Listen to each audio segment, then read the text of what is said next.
ਤੁਸੀਂ ਸੁਣ ਰਹੇ ਹੋ ਦੁਆਬਾ ਰੇਡੀਓ, ਤੁਹਾਡੀ ਆਪਣੀ ਆਵਾਜ਼। ਹਾਂਜੀ, ਸਤਿ ਸ਼੍ਰੀ ਅਕਾਲ ਦੋਸਤੋ। ਪ੍ਰੋਗਰਾਮ ਸਾਡੀ ਸਿਹਤ ਲੈ ਕੇ ਸਮਰਜੀਤ ਸਿੰਘ ਸ਼ਮੀ ਤੁਹਾਡੀ ਸੇਵਾ ਦੇ ਵਿੱਚ ਹਾਜ਼ਰ ਹੈ ਤੇ ਸਾਡੇ ਨਾਲ ਜੋ ਐਕਸਪਰਟ ਨੇ ਅੱਜ, ਉਹ ਨੇ ਡਾਕਟਰ ਵਿਸ਼ਾਲ ਧਰਵਾਲ ਜੀ। ਡਾਕਟਰ ਵਿਸ਼ਾਲ ਧਰਵਾਲ ਜੀ, ਬਹੁਤ ਬਹੁਤ ਸਵਾਗਤ ਹੈ ਤੁਹਾਡਾ ਅੱਜ ਦੇ ਇਸ ਸੈਸ਼ਨ ਦੇ ਵਿੱਚ। ਸ਼ੁਕਰੀਆ ਸ਼ਮੀ ਜੀ। ਤੇ ਦੋਸਤੋ, ਸਿਹਤ ਹੈ ਤਾਂ ਸਭ ਕੁਝ ਹੈ। ਉਹ ਕਹਿੰਦੇ ਬੰਦੇ ਨੂੰ ਜ਼ਿੰਦਗੀ ਦੇ ਵਿੱਚ ਸਿਹਤਮੰਦ ਹੋਣਾ ਬਹੁਤ ਜ਼ਰੂਰੀ ਹੈ, ਪਰ ਕਈ ਵਾਰੀ ਕਈ ਅਲਾਮਤਾਂ ਇਹੋ ਜਿਹੀਆਂ ਲੱਗ ਜਾਂਦੀਆਂ ਨੇ ਜਿਨ੍ਹਾਂ ਦੇ ਬਾਰੇ ਸਮਾਜ ਦੇ ਵਿੱਚ ਵੀ ਬੜੀ ਤਰ੍ਹਾਂ ਦੇ ਭਰਮ ਭੁਲੇਖੇ ਪੈ ਜਾਂਦੇ ਆ ਵੀ ਉਹਦਾ ਕੋਈ ਇਲਾਜ ਹੈਗਾ ਨਹੀਂ ਹੈਗਾ। ਬਹੁਤ ਕਨਫਿਊਜ਼ਨ ਹੁੰਦੇ ਨੇ ਤੇ ਕਈ ਵਾਰੀ ਇਲਾਜ ਤੋਂ ਰਹਿ ਜਾਂਦਾ ਬੰਦਾ ਔਰ ਜ਼ਿੰਦਗੀ ਨਰਕ ਬਣ ਜਾਂਦੀ ਹੈ। ਇਹੋ ਜਿਹੀ ਇੱਕ ਨਾਮਰਾਦ ਬਿਮਾਰੀ ਹੈ ਮਿਰਗੀ, ਜਿਹਨੂੰ ਅੰਗਰੇਜ਼ੀ ਦੇ ਵਿੱਚ ਐਪੀਲੈਪਸੀ ਕਹਿੰਦੇ ਆ। ਮਿਰਗੀ ਦੇ ਬਾਰੇ ਤਾਂ ਬਹੁਤ ਜ਼ਿਆਦਾ ਜਿਹੜੀਆਂ ਸਮਾਜ ਦੇ ਵਿੱਚ ਕਹਿ ਲਓ ਕਈ ਤਰ੍ਹਾਂ ਦੀਆਂ ਗੱਲਾਂ ਨੇ, ਵਹਿਮ ਨੇ, ਅੰਧ ਵਿਸ਼ਵਾਸ ਫੈਲੇ ਹੋਏ ਆ, ਬਹੁਤ ਕੁਛ ਹੈ। ਇਹਦਾ ਜਿਹੜਾ ਪ੍ਰੋਪਰ ਕੀ ਇਹਦਾ ਇਲਾਜ ਹੈ, ਇਹਦੇ ਕਾਰਨ ਕੀ ਨੇ, ਇਹ ਬਿਮਾਰੀ ਹੈ ਕੀ ਆ, ਹੁੰਦੀ ਕਿਵੇਂ ਆ ਤੇ ਕਿਵੇਂ ਇਹ ਤੋਂ ਬਚਿਆ ਜਾ ਸਕਦਾ ਹੈ, ਕਿਵੇਂ ਇਹਦਾ ਜਿਹੜਾ ਹੱਲ ਕੀਤੇ ਜਾ ਸਕਦੇ ਆ, ਕਿਵੇਂ ਸਿਹਤਯਾਬ ਹੋਇਆ ਜਾ ਸਕਦਾ ਹੈ, ਇਸ ਦੀ ਚੰਗੁਲ ਚੋਂ ਕਿੱਦਾਂ ਨਿਕਲ ਸਕਦੇ ਆ।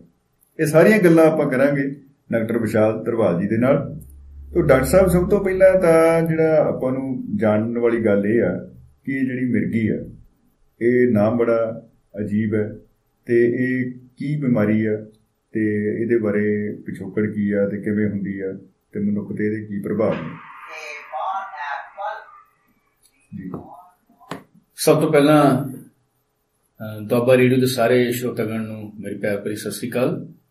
ਅੱਜ ਅਸੀਂ ਦੂਸਰਾ ਸਾਡਾ ਸਿਹਤ ਪ੍ਰੋਗਰਾਮ ਦੇ ਐਪੀਸੋਡ 'ਚ ਜੀ ਸਭ ਦੇ ਸਨਮੁਖ ਰੂਬਰੂ ਹੋਏ ਹਾਂ। ਮਿਰਗੀ, ਜਿਹਨੂੰ ਇੰਗਲਿਸ਼ ਦੇ ਵਿੱਚ ਐਪੀਲੈਪਸੀ ਕਹਿੰਦੇ ਆ ਜੀ, ਇਹ ਬੜੀ ਹੀ ਪੁਰਾਣੀ ਬਿਮਾਰੀ ਹੈ।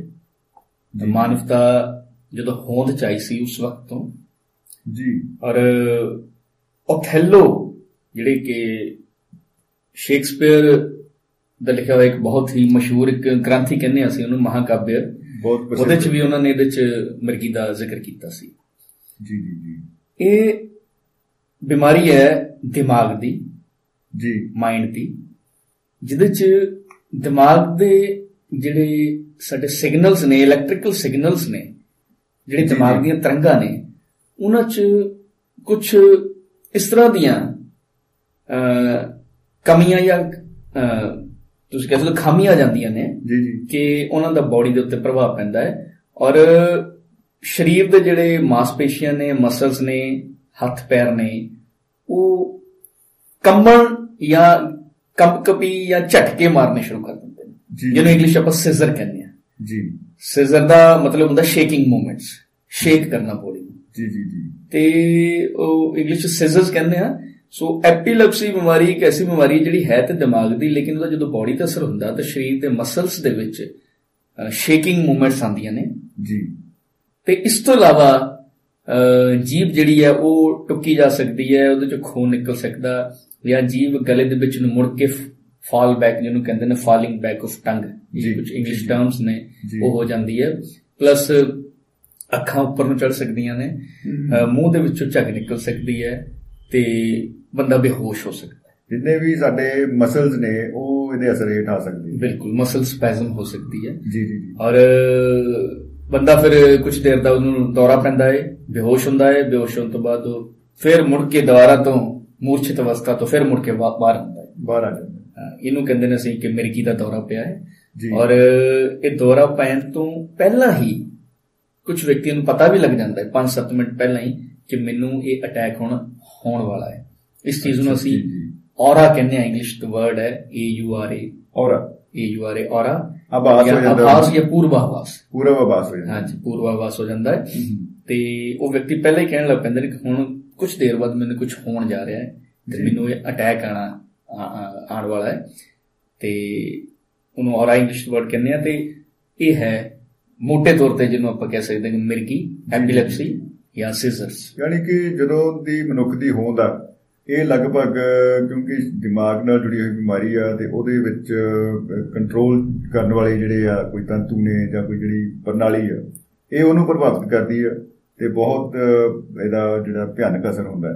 ਜਿਹੜੀ ਸਾਡੀ ਨਾੜੀ ਤੰਤਰ ਹੈ, ਨਰਵਸ ਸਿਸਟਮ ਹੈ, ਦਿਮਾਗ ਦੇ ਨਾਲ ਸਾਰੀ ਜਿਹੜੀ ਰੀੜ ਦੀ ਹੱਡੀ ਦੇ ਵਿੱਚ ਸਪਾਈਨਲ ਕੋਡ ਹੈ ਤੇ ਅੱਗੇ ਨਰਵਸ ਨੇ ਉਹਨਾਂ ਨਾਲ ਰਿਲੇਟਡ ਹੈ। ਉਹਨਾਂ 'ਚ ਕੁਝ ਕੈਮੀਕਲ ਸਬਸਟੈਂਸਿਸ ਹੁੰਦੇ ਨੇ ਜਿਹਨਾਂ ਨੂੰ ਅਸੀਂ ਨਿਊਰੋ ਟਰਾਂਸਮਿਟਰਸ ਕਹਿੰਦੇ ਹਾਂ ਜੀ। ਉਹ ਨਿਊਰੋ ਟਰਾਂਸਮਿਟਰਸ ਇੱਕ ਨਰਵ ਐਂਡਿੰਗ ਤੋਂ ਦੂਸਰੀ ਨਰਵ ਐਂਡਿੰਗ 'ਚ ਪ੍ਰਵੇਸ਼ ਕਰਦੇ ਨੇ ਤੇ ਉਹਨਾਂ ਦੇ ਵੀ ਵਾਧੇ ਘਾਟੇ ਨਾਲ ਜਾਂ ਇੱਕ ਖਾਸ ਚੈਨਲ ਤੇ ਜਿੱਥੇ ਉਹਨਾਂ ਦੀ ਐਂਟਰੀ ਹੁੰਦੀ ਹੈ ਉੱਥੇ ਉਹਨਾਂ ਦੇ ਚੈਨਲ ਬਲੌਕ ਹੋਣ ਨਾਲ ਜਾਂ ਅਨਬਲੌਕ ਹੋਣ ਨਾਲ ਉਹਨਾਂ ਦੀ ਮਕਦਾਰ 'ਚ ਫਰਕ ਪੈਂਦਾ ਹੈ ਜਿਸ ਕਰਕੇ ਇਹ ਪ੍ਰੋਬਲਮ ਆਉਂਦੀ। ਫਿਰ ਜਿਹੜੀ ਦਸ਼ਾ ਉਹਦੀ ਮਰੀਜ਼ ਦੀ ਬਣ ਜਾਂਦੀ ਆ, ਉਹਨੂੰ ਕੰਬ ਰਿਹਾ, ਹੱਥ ਪੈਰ ਕੰਬ ਰਹੇ, ਡਿੱਗ ਰਿਹਾ, ਕਈ ਤਰ੍ਹਾਂ ਦੀਆਂ ਉਹਦੀਆਂ ਅਜੀਬੋ ਗਰੀਬ ਹਾਲਾਤ ਬਣ ਜਾਂਦੇ ਆ। ਇਹਨੂੰ ਤਾਂ ਫਿਰ ਆਮ ਸਮਾਜ ਦੇ ਲੋਕ ਤਾਂ ਕਹਿਣਗੇ ਇਹਨੂੰ ਭੂਤ ਚਿੰਬੜ ਗਿਆ ਜਾਂ ਇਹੋ ਜਿਹੇ ਉਹਦੇ ਵਿੱਚ ਅੰਧ ਵਿਸ਼ਵਾਸ ਬੜੇ ਫੈਲੇ ਹੋਣਗੇ ਇਹਦੇ ਬਾਰੇ। ਬਿਲਕੁਲ ਜੀ, ਬਿਲਕੁਲ ਜੀ। ਬਹੁਤ ਜ਼ਿਆਦਾ ਅੰਧ ਵਿਸ਼ਵਾਸ ਇਹਦੇ ਨਾਲ ਰਿਲੇਟਡ ਨੇ ਜੀ। ਤੇ ਮੈਂ ਤਾਂ ਜਦੋਂ ਤੁਹਾਨੂੰ ਪਤਾ ਇੱਕ ਸ਼ਾਇਰ ਵੀ ਹਾਂ, ਕਵੀ ਵੀ ਹਾਂ, ਮੈਂ ਕਵਿਤਾ 'ਚ ਇਹਨਾਂ ਦਾ ਜ਼ਿਕਰ ਵੀ ਕੀਤਾ ਸੀ, ਉਹ ਵੀ ਮੈਂ ਵਿੱਚ ਹੀ ਜਿਹੜੇ ਆਪਣੇ ਜ਼ਰੂਰ ਆਪਾਂ ਕਰਨੇ ਉਹਦੇ ਨਾਲ ਉਹਨਾਂ ਨਾਲ ਸਾਂਝੀ ਕਰਾਂਗਾ। ਜ਼ਰੂਰ ਜੀ, ਜ਼ਰੂਰ। ਤੇ ਇਹਨਾਂ ਅੰਧ ਵਿਸ਼ਵਾਸਾਂ ਤੋਂ ਬਚਣਾ ਹੈ, ਜਾਗਰੂਕਤਾ ਤੇ ਫੈਲਾਉਣੀ ਹੈ, ਸਾਡਾ ਫਰਜ਼ ਹੈ, ਡਾਕਟਰਾਂ ਦਾ ਵੀ ਫਰਜ਼ ਹੈ, ਜਿਹੜੇ ਸਮਾਜ ਦੇ ਹੋਰ ਚਿੰਤਕ ਨੇ, ਬੁੱਧੀਜੀਵੀ ਨੇ, ਲੇਖਕ ਸ਼ਾਇਰ, ਟੀਚਰਸ ਸਾਹਿਬਾਨ ਨੇ ਜਾਂ ਹੋਰ ਜਿੰਨੇ ਵੀ ਸੁਸਾਇਟੀ ਦੇ ਜਿਹੜੇ ਕੁਲੀਨ ਵਰਗ ਹੈ ਉਹਨਾਂ ਦਾ ਫਰਜ਼ ਬਣਦਾ ਹੈ ਕਿ ਇਸ ਸਮਾਜ ਚੋਂ ਜਿਹੜੀ ਇਹੋ ਜਿਹੀਆਂ ਬੁਰਾਈਆਂ ਨੇ ਜਾਂ ਇਹੋ ਜਿਹੀਆਂ ਜਿਹੜੀਆਂ ਭ੍ਰਾਂਤੀਆਂ ਨੇ ਉਹਨਾਂ ਨੂੰ ਦੂਰ ਕਰਨ ਲਈ ਅਸੀਂ ਪ੍ਰਯਾਸ ਕਰੀਏ। ਸਕੂਲਾਂ ਦੇ ਵਿੱਚ ਬੱਚਿਆਂ ਤੋਂ ਜਿਹੜੀਆਂ ਰੈਲੀਆਂ ਕਢਾਉਂਦੇ ਆਪਾਂ ਜਾਂ ਅਵੇਅਰਨੈਸ ਕੰਪੇਨਸ ਲਗਾਏ ਜਾਂਦੇ ਨੇ, ਉਹ ਅਵੇਅਰ ਹੋਣ, ਉਹਦੇ ਬਾਰੇ ਅਵੇਅਰ ਹੋਣ ਕੀ ਹੈ। ਬਿਲਕੁਲ ਬਿਲਕੁਲ। ਇਹਨੂੰ ਕਿਸੇ ਆਪਾਂ ਓਪਰੀ ਕਸਰ ਸ਼ੈ ਭੂਤ ਵਿਦਿਆ ਨਾਲ ਨਾ ਜੋੜੀਏ।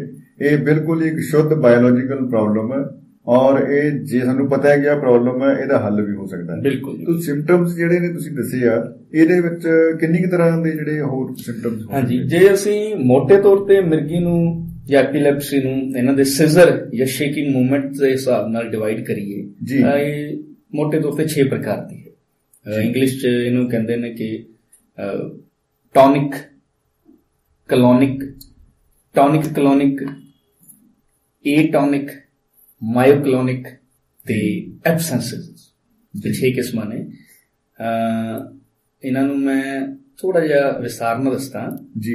ਟੌਨਿਕ ਦਾ ਮਤਲਬ ਹੁੰਦਾ ਹੈ ਮਸਲਸ ਦੀ ਜਿੱਦਾਂ ਟੋਨ ਹੁੰਦੀ ਹੈ, ਅਸੀਂ ਕਹਿੰਦੇ ਕਿ ਮਸਲ ਦੀ ਟੋਨ ਹੋਣੀ, ਮਸਲ ਨੇ ਕੰਟਰੈਕਟ ਕਰਨਾ, ਇਕੱਠਿਆ ਹੋਣਾ, ਮਾਸਪੇਸ਼ੀਆਂ ਜਕੜਨ, ਉਹਨੂੰ ਟੌਨਿਕ ਮੂਵਮੈਂਟਸ ਕਹਿੰਦੇ ਆ।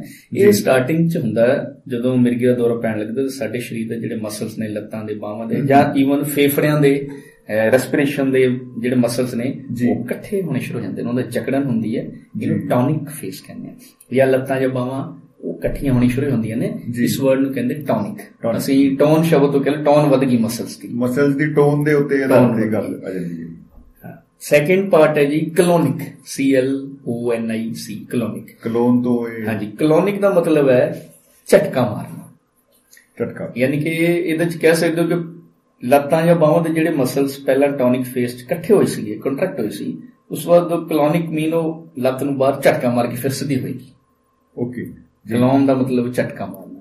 ਪਹਿਲੇ ਮਸਲਸ ਜਕੜਾ ਆਉਣਾ ਜਾਂ ਅਕੜਾ ਆਉਣਾ, ਫਿਰ ਉਹਨੇ ਫਿਰ ਇੱਕਦਮ ਖੁੱਲ ਕੇ ਝਟਕੇ ਨਾਲ ਬਾਹਰ ਨੂੰ ਜਾਣਾ ਲੱਤ ਨੇ ਜਾਂ ਸਪਰਿੰਗ ਵਾਲੀ ਮੂਵਮੈਂਟ। ਬਿਲਕੁਲ, ਇਹਨੂੰ ਕਲੋਨਿਕ ਕਹਿੰਦੇ। ਇਹ ਦੂਸਰੇ ਭਾਗ ਹੋ ਗਿਆ। 6 ਦੱਸੇ ਨੇ ਤੇ ਮੈਂ ਕਲਾਸੀਫਿਕੇਸ਼ਨ ਆ 6 ਤਰ੍ਹਾਂ ਦੀ ਹੈ।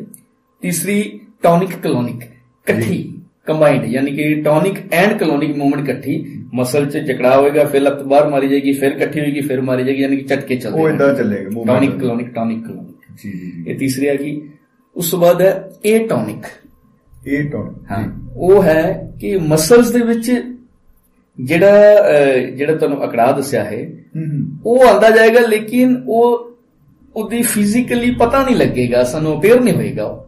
ਮਤਲਬ ਅੰਦਰੋਂ ਕੈਮੀਕਲ ਰਿਐਕਸ਼ਨ ਉਸੇ ਤਰ੍ਹਾਂ ਚੱਲ ਰਿਹਾ ਹੈ, ਲੇਕਿਨ ਉਹ ਟੋਨ ਜਾਂ ਮਸਲ ਦੀ ਟੋਨ ਵਧੇਗੀ ਨਹੀਂ, ਮਸਲ ਰਹੇਗਾ ਉਦਾਂ ਹੀ, ਲੇਕਿਨ ਉਹਦੇ ਅੰਦਰ ਐਪੀਲੈਪਸੀ ਚੱਲ ਰਹੀ ਹੈ, ਉਹ ਸਾਨੂੰ ਪਤਾ, ਮਤਲਬ ਡਾਕਟਰ ਦੀ ਅੱਖ ਹੋਣੀ ਚਾਹੀਦੀ, ਸਾਨੂੰ ਟੈਸਟ ਪਤਾ ਲੱਗੇਗਾ। ਜੀ ਜੀ ਜੀ ਜੀ। ਉਹ ਏਟੌਨਿਕ ਹੈ, ਯਾਨੀ ਕਿ ਟੋਨ ਨਹੀਂ ਵਧੇਗੀ ਉਹਦੀ, ਏਟੌਨਿਕ ਆਏਗੀ ਉਹਦੀ। ਜੀ ਜੀ ਜੀ। ਤੇ ਇਸ ਤੋਂ ਅਗਲੀ ਹੈ ਮਾਇਓਕਲੋਨਿਕ। ਮਾਇਓਕਲੋਨਿਕ ਹੈ, ਜਿੱਦਾਂ ਮੈਂ ਤੁਹਾਨੂੰ ਦੱਸਿਆ, ਜੇ ਝਟਕੇ ਮਾਰਨੇ ਮਸਲਸ ਨੇ ਉਹ ਬੋਡੀ ਦੀ ਇੱਕ ਖਾਸ ਲੋਕਲਾਈਜ਼ਡ ਪਾਰਟ 'ਚ ਹੋਣਾ, ਇੱਕ ਛੋਟੇ ਖਾਸ ਹਿੱਸੇ 'ਚ ਜਾਂ ਖਾਸ ਇੱਕ ਮਸਲ 'ਚ ਉਹੀ ਝਟਕਿਆਂ ਦੀ ਪ੍ਰੋਬਲਮ ਕਿਸੇ ਪਾਰਟਿਕੂਲਰ ਏਰੀਆ ਜੀ, ਜਿੱਦਾਂ ਇੱਕ ਸਿਰਫ ਫੇਸ ਦੇ ਇੱਕ ਖਾਸ ਹਿੱਸੇ ਦੀ ਉਹਨੂੰ ਅਸੀਂ ਮਾਇਓਕਲੋਮੀ ਕਹਿੰਦੇ ਹਾਂ। ਤੇ ਲਾਸਟ ਹੈਗਾ 6ਵੀਂ ਡਿਵੀਜ਼ਨ ਦੀ ਐਬਸੈਂਸ ਸਿਜ਼ਰ, ਜਿਹਦੇ 'ਚ ਕੋਈ ਵੀ ਸਿਜ਼ਰ ਮੂਵਮੈਂਟ ਨਹੀਂ ਹੋਣੀ, ਕੋਈ ਵੀ ਸ਼ੇਕਿੰਗ ਮੂਵਮੈਂਟ ਨਹੀਂ ਹੋਣੀ, ਜੀ ਜੀ, ਬਿਲਕੁਲ ਹੀ ਸਾਇਲੈਂਟ ਰਹਿਣਾ। ਇਹ ਸਭ ਤੋਂ ਖਤਰਨਾਕ ਹੈ। ਇਹ ਕੁਝ ਵੀ ਨਹੀਂ ਹੋ ਰਿਹਾ। ਹਾਂਜੀ, ਇਹਦੇ 'ਚ ਇਹ ਐਬਸੈਂਸ ਸਿਜ਼ਰ 'ਚ ਕਈ ਵਾਰ ਇਸ ਤਰ੍ਹਾਂ ਹੁੰਦਾ ਕਿ ਕੋਈ ਸਪੋਜ਼ ਵਿਅਕਤੀ ਚਾਹ ਦਾ ਕੱਪ ਚੱਕ ਕੇ ਆਪਣੇ ਮੂੰਹ ਵੱਲ ਲੈ ਕੇ ਜਾ ਰਿਹਾ, ਉਹ ਅਚਾਨਕ ਚਾਹ ਦਾ ਕੱਪ ਹੱਥ ਫੜਿਆ, 2 ਮਿੰਟ ਲਈ ਇੱਥੇ ਰੁਕ ਜਾਏਗਾ। ਅੱਛਾ, 2 ਮਿੰਟ ਲਈ ਐ ਰੁਕ ਜਾਏਗਾ ਜਿੱਦਾਂ ਸਟੈਚੂ ਬਣਿਆ ਹੁੰਦਾ। ਜੀ ਜੀ ਜੀ, ਉਹ ਟਾਈਮ ਦੌਰੇ ਦਾ ਹੈਗਾ ਐਬਸੈਂਸ ਸਿਜ਼ਰ ਨਹੀਂ ਆਇਆ, ਝਟਕੇ ਨਹੀਂ ਲੱਗੇ, ਸ਼ੇਕਿੰਗ ਮੂਵਮੈਂਟ ਹੋਈਆਂ, ਫਿਰ ਥੋੜੀ ਦੇਰ ਫਿਰ ਅਗਲਾ ਕੰਮ ਅੱਗੇ ਫਿਰ ਉਹਨੂੰ ਕਰ ਦੇਗਾ। ਉਹਨੂੰ ਅਹਿਸਾਸ ਵੀ ਨਹੀਂ ਹੈ ਕਿ ਉਹਨੂੰ ਇਹ ਦੌਰਾ ਪਿਆ। ਹਾਂ, ਲੇਕਿਨ ਜਿਹੜਾ ਨੇੜੇ ਬੈਠਾ ਵਿਅਕਤੀ ਹੈ ਉਹਦਾ ਫਰਜ਼ ਬਣਦਾ ਉਸ ਵੇਲੇ ਉਹਨੂੰ ਸੰਭਾਲਣਾ, ਕਿਉਂਕਿ ਯਾਦ ਉਸ ਵੇਲੇ ਉਹਦੀ ਜਿਹੜੀ ਚਾਹ ਹੱਥ 'ਚ ਕੱਪ ਡਿੱਗ ਪਏਗਾ ਜੀ। ਹਾਂ, ਜਾਂ ਉਹ ਜੇ ਖੜਾ ਹੈ ਅਚਾਨਕ ਉਹ ਜਾ ਰਿਹਾ, ਸਪੋਜ਼ ਸੜਕ ਤੇ ਜਾ ਰਿਹਾ, ਪੈਦਲ ਜਾ ਰਿਹਾ, ਉੱਥੇ ਉਹਨੂੰ ਅਟੈਕ ਆ ਗਿਆ, ਉਹ ਰੁਕ ਜਾਏਗਾ, ਉੱਥੇ ਰੁਕ ਜਾਏਗਾ, ਉਹਦੇ ਤੇ ਬੱਸ ਚੜ ਜਾਏਗੀ। ਕੋਠੇ ਦੀ ਛੱਤ ਤੇ ਖੜਾ ਜਾਂ ਸੀੜੀਆਂ ਦੇ ਕੋਲ ਖੜਾ, ਉੱਥੇ ਉਹਨੂੰ ਅਟੈਕ ਹੋ ਗਿਆ, ਉਹ ਗਿਰ ਜਾਏਗਾ। ਅੱਗ ਦੇ ਮੰਨ ਲਓ ਕਿ ਲੇਡੀ ਹੈ, ਚੁੱਲ੍ਹੇ ਤੇ ਆਪਣੇ ਪਿੰਡਾਂ 'ਚ ਆਪਣੇ ਪੰਜਾਬੀ ਰੂਰਲ ਪਾਪੂਲੇਸ਼ਨ ਹੈ, ਲੇਡੀ ਚੁੱਲ੍ਹੇ ਦੇ ਕੋਲ ਹੈ, ਉਹਨੂੰ ਉੱਥੇ ਅਟੈਕ ਆ ਗਿਆ, ਉਹ ਅੱਗ ਦੇ ਵਿੱਚ ਜਦੋਂ ਤਵਾ ਲੱਗ ਜਾਏਗਾ ਉਹਨੂੰ ਬਿਲਕੁਲ ਪ੍ਰੋਬਲਮ ਹੋ ਸਕਦੀ ਹੈ।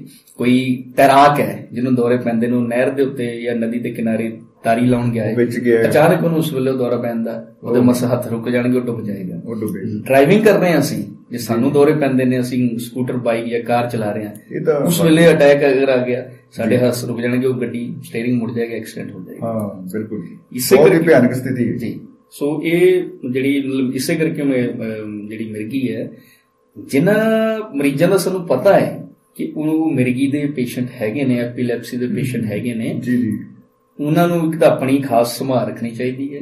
ਉਹਨਾਂ ਨੂੰ ਜਿਹੜੀਆਂ ਇਹਦੀਆਂ ਦਵਾਈਆਂ ਨੇ, ਐਪੀਲੈਪਸੀ ਦੀਆਂ ਜਿਹੜੀਆਂ ਮਿਰਗੀ ਦੀਆਂ ਦਵਾਈਆਂ ਨੇ, ਉਹ ਵੀ ਰੈਗੂਲਰ ਲੈਂਦੇ ਰਹਿਣਾ ਚਾਹੀਦਾ। ਉਹਦੇ 'ਚ ਕੋਈ ਵੀ ਮਤਲਬ ਉਹਨੂੰ ਰੋਕਣਾ ਨਹੀਂ ਚਾਹੀਦਾ ਡਾਕਟਰ ਦੀ ਸਲਾਹ ਤੋਂ ਬਿਨਾਂ।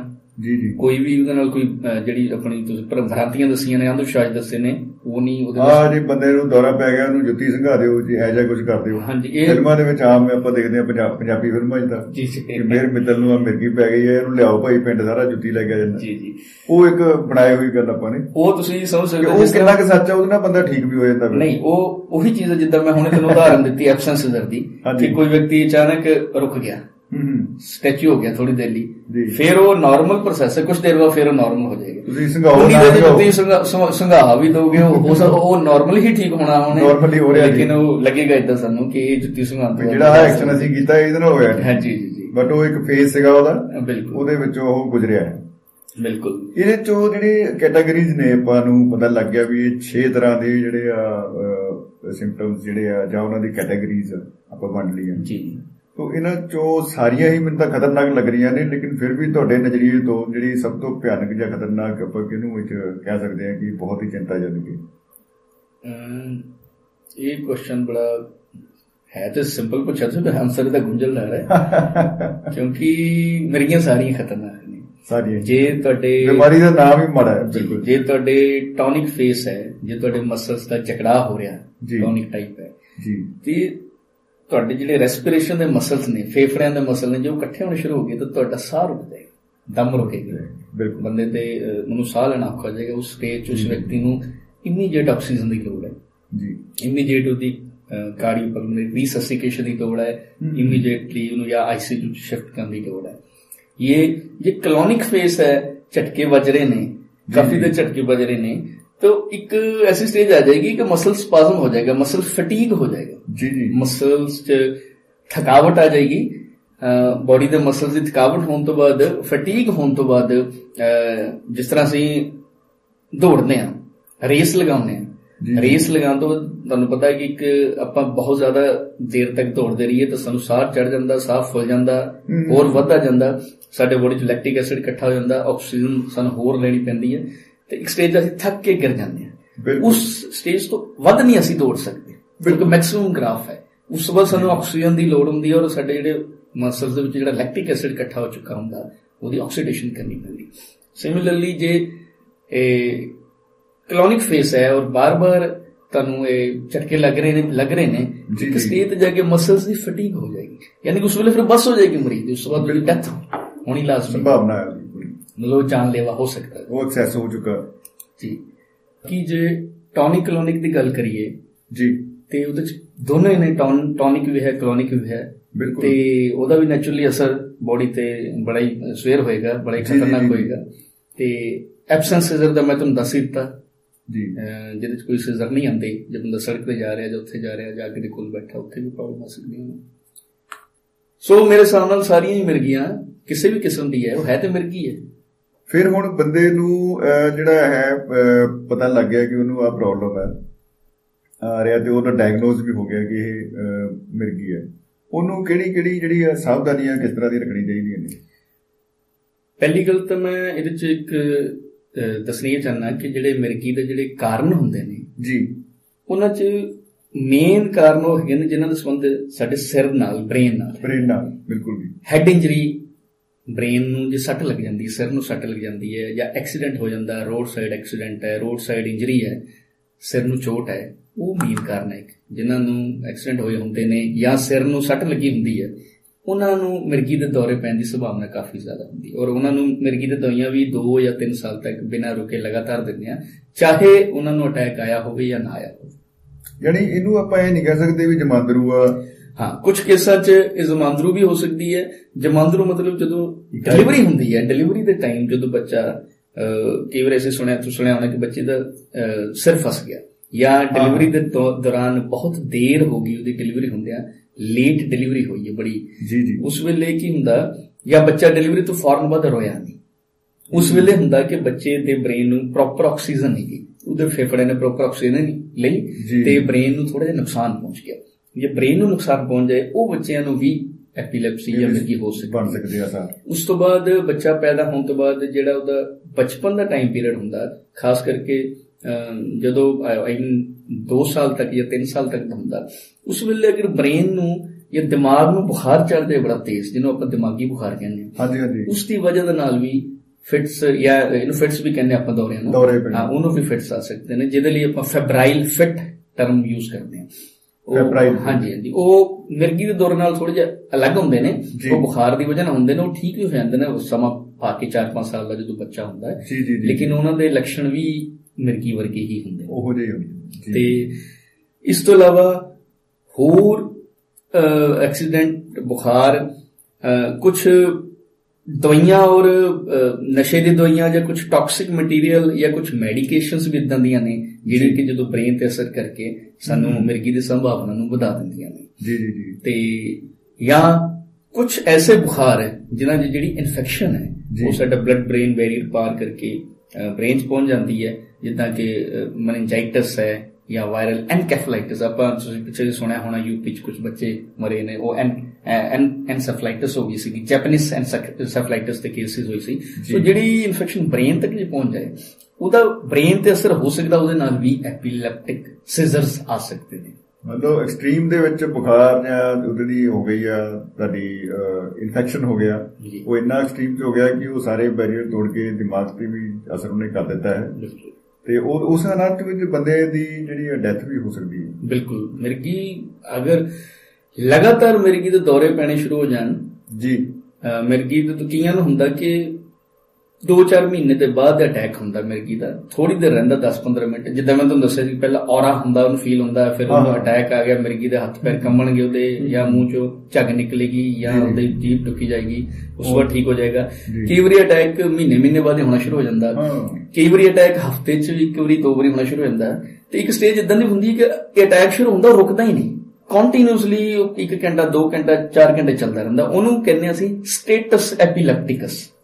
ਸਟੇਟਸ ਵਰਡ ਦਾ ਮਤਲਬ ਹੈ ਕੰਟੀਨਿਊਸ, ਲਗਾਤਾਰ ਹੀ। ਉਹ ਅਰਜੈਂਟ ਕੇਸ ਹੈ, ICU 'ਚ ਰੱਖਣ ਵਾਲਾ, ਉਹਨੂੰ ਅਰਜੈਂਟ ਡ੍ਰਿਪ ਲਗਾ ਕੇ ਔਰ ਉਹਨੂੰ ਇੰਟਰਾਵੀਨਸ ਇੰਜੈਕਸ਼ਨ ਲਗਾਉਣੇ ਪੈਂਦੇ ਨੇ, ਤਾਂ ਕਿ ਜਿਹੜਾ ਕੰਟੀਨਿਊਸ ਉਹਨੂੰ ਫਿਟਸ ਆਈ ਆ ਰਹੇ ਉਹਨਾਂ ਨਾਲ ਉਹਦੀ ਡੈਥ ਨਾ ਹੋ ਜਾਏ। ਇਹ ਬੜੀ ਹੀ ਸਟੇਟਸ ਐਪੀਲੈਪਟਿਕਸ ਮਿਰਗੀ ਦੀ ਸਭ ਤੋਂ ਭਿਆਨਕ ਅਵਸਥਾ ਹੈ, ਸਭ ਤੋਂ ਮਤਲਬ ਕਹਿ ਲਓ ਸਟੇਜ ਦੀ ਆਖਰੀ ਸਟੇਜ ਹੀ ਕਹਿ ਸਕਦੇ ਹਾਂ। ਮਤਲਬ ਅਗਰ ਸਟੇਟਸ ਐਪੀਲੈਪਟਿਕਸ 'ਚ ਕੋਈ ਮਰੀਜ਼ ਪਹੁੰਚ ਗਿਆ ਤੇ ਉਹਨੂੰ ਬਹੁਤ ਹੀ, ਉਹਨੂੰ ਆਪਾਂ ਫਿਰ ਘਰੇ ਫਸਟ ਏਡ ਨਾਲ ਜਾਂ ਖਾਣ ਵਾਲੀ ਗੋਲੀ ਨਾਲ ਠੀਕ ਨਹੀਂ ਕਰ ਸਕਦੇ, ਉਹਨੂੰ ਇੰਜੈਕਟੇਬਲ ਦੇਣੇ ਪੈਣੇ ਨੇ, ड्रिप लगानी पैनी इंट्रावेनस और ਉਹਦੇ 'ਚ ਲਗਾਤਾਰ ਦਵਾਈਆਂ ਦੇਣੀਆਂ ਪੈਣੀਆਂ ਨੇ ਤਾਂ ਜਾ ਕੇ ਉਹ ਕੰਟਰੋਲ ਹੋਏਗੀ ਜਾਂ ਥੰਮੇਗੀ। ਤੇ ਡਾਕਟਰ ਸਾਹਿਬ ਇਹ ਜਿਹੜਾ ਰੋਗ ਆ ਜੀ ਜੀ ਇਹ ਕਿਉਰੇਬਲ ਹੈ? ਹਾਂਜੀ, ਮਿਰਗੀ ਪਹਿਲੀ ਗੱਲ ਤਾਂ ਇਹ ਕਿ ਹਾਲੇ ਇਹਦੇ ਲਈ ਰਿਸਰਚ ਚੱਲ ਰਹੀ ਹੈ ਜੀ। ਮਿਰਗੀ ਲਈ ਜਿਹੜੀਆਂ ਸਾਡੇ ਦਵਾਈਆਂ ਡਰੱਗਸ ਨੇ ਉਹ ਨਿਤ ਨਵੇਂ ਡਰੱਗ ਆ ਰਹੇ ਨੇ। ਅੱਜ ਤੋਂ 15 ਜਾਂ 20 ਸਾਲ ਪਹਿਲਾਂ ਜਿਹੜੇ ਡਰੱਗ ਸੀਗੇ ਹੁਣ ਉਹਨਾਂ 'ਚ ਬੜੀਆਂ ਤਬਦੀਲੀਆਂ ਆ ਗਈਆਂ ਨੇ। ਕਿਸੇ ਟਾਈਮ ਫੀਨੋਬਾਰਬੀਟੋਨ ਜਾਂ ਫੈਨੀਟਾਈਨ ਜਾਂ ਸੋਡੀਅਮ ਵੈਲਪਰੋਏਟ, ਇਥੋਸੈਕਸੀਨਾਮਾਈਡ, ਇਹੋ ਜਿਹੇ ਡਰੱਗ ਹੁੰਦੇ ਸੀਗੇ ਜਿਹੜੇ ਕਿ ਦਿੱਤੇ ਜਾਂਦੇ ਸੀ ਆਮ ਵਿਅਕਤੀਆਂ ਨੂੰ ਵੀ, ਫੀਮੇਲਸ ਲੇਡੀਜ਼ ਨੂੰ ਵੀ, ਓਲਡ ਏਜ ਪਰਸਨਸ ਨੂੰ ਵੀ, ਯੰਗ ਬੱਚਿਆਂ ਨੂੰ ਵੀ ਤੇ ਪ੍ਰੈਗਨੈਂਟ ਲੇਡੀਜ਼ ਨੂੰ, ਸਾਰੇ ਪੇਸ਼ੈਂਟ। ਫਿਰ ਹੌਲੀ ਹੌਲੀ ਸਮਾਂ ਪਾ ਕੇ ਜਿੱਦਾਂ ਰਿਸਰਚ ਹੁੰਦੀ ਗਈ ਤੇ ਲੇਟੈਸਟ ਡਰੱਗ ਆਣੇ ਸ਼ੁਰੂ ਹੋ ਗਏ।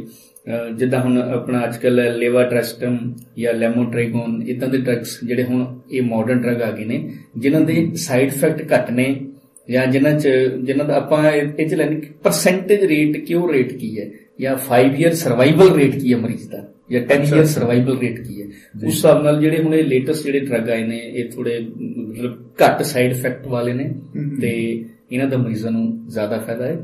ਤੇ ਇਹ ਡਰੱਗ ਜੋ ਇੱਕ ਵਾਰੀ ਸ਼ੁਰੂ ਕਰਤੇ ਜਾਂਦੇ ਨੇ ਤੇ ਉਹ ਲਗਾਤਾਰ ਮਰੀਜ਼ ਨੂੰ ਗੋਲੀ ਖਾਣੀ ਪੈਂਦੀ ਹੈ ਕਿ ਕਿਸ ਤਰ੍ਹਾਂ ਜਿੱਦਾਂ ਦਿਨ 'ਚ 2 ਵਾਰੀ ਜਾਂ 3 ਵਾਰੀ ਸ਼ਾਮ ਨੂੰ ਕੱਟੀ, ਔਰ 2-2 ਸਾਲ 3-3 ਸਾਲ ਬਿਨਾਂ ਨਾਗਾ ਬਿਨਾਂ ਰੁਕੇ ਗੋਲੀ ਖਾਣੀ ਪੈਂਦੀ ਹੈ।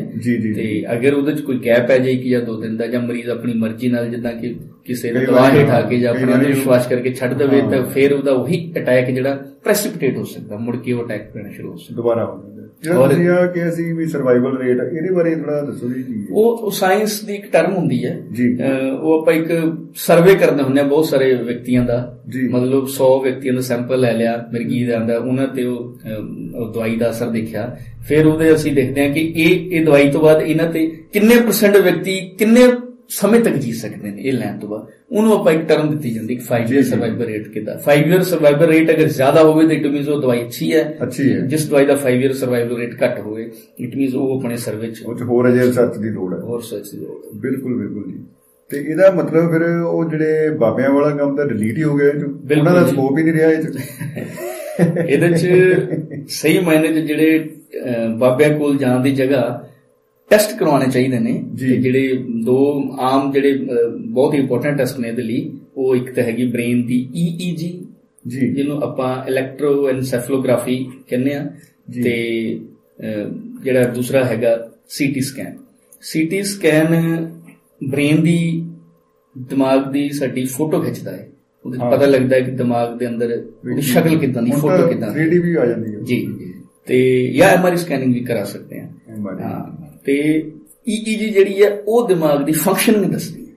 ਜਿੱਦਾਂ ਕੰਪਿਊਟਰ 2 ਭਾਗ ਨੇ, ਇੱਕ ਹਾਰਡਵੇਅਰ ਇੱਕ ਸੌਫਟਵੇਅਰ ਹੈ। ਹਾਰਡਵੇਅਰ ਕੰਪਿਊਟਰ ਦੀ ਬਣਤਰ ਕਿੱਦਾਂ ਦੀ, ਉਹਦੇ 'ਚ ਬਟਨ ਕਿੱਦਾਂ ਲੱਗੇ ਨੇ, ਕੀ ਹੈ। ਸੌਫਟਵੇਅਰ ਹੈ ਉਹਦੇ ਵਿੱਚ ਉਹ ਕੰਮ ਕਿਵੇਂ ਕਰ ਰਿਹਾ। ਇਸੇ ਤਰ੍ਹਾਂ CT ਸਕੈਨ 'ਚ ਬ੍ਰੇਨ ਦੀ ਸ਼ਕਲ ਆਏਗੀ ਕਿ ਅੰਦਰ ਜੇ ਹੈਡ ਇੰਜਰੀ ਸੱਟ ਲੱਗੀ, ਖੂਨ ਤਾਂ ਨਹੀਂ ਕਿਤੇ ਇਕੱਠਾ ਹੋਇਆ, ਜਾਂ ਕੋਈ ਪਾਸਾ ਪਿਚਕਿਆ ਤਾਂ ਨਹੀਂ ਪਿਆ ਬ੍ਰੇਨ ਦਾ, ਉਹ CT ਸਕੈਨ 'ਚ ਪਤਾ ਲੱਗੇਗਾ। ਤੇ ਬ੍ਰੇਨ ਦੀ ਐਕਟਿਵਨੈਸ ਕਿੱਦਾਂ ਦੀ, ਉਹਦੇ 'ਚ ਇਲੈਕਟ੍ਰੀਕਲ ਸਿਗਨਲ ਕਿਵੇਂ ਕੰਮ ਕਰ ਰਹੇ ਨੇ, ਸੌਫਟਵੇਅਰ ਕਿਵੇਂ ਕੰਮ ਕਰ ਰਿਹਾ, ਉਹ EEG 'ਚ ਪਤਾ ਲੱਗੇਗਾ। ਸੋ ਦੋਨੋਂ ਹੀ ਟੈਸਟ ਜ਼ਰੂਰੀ ਨੇ।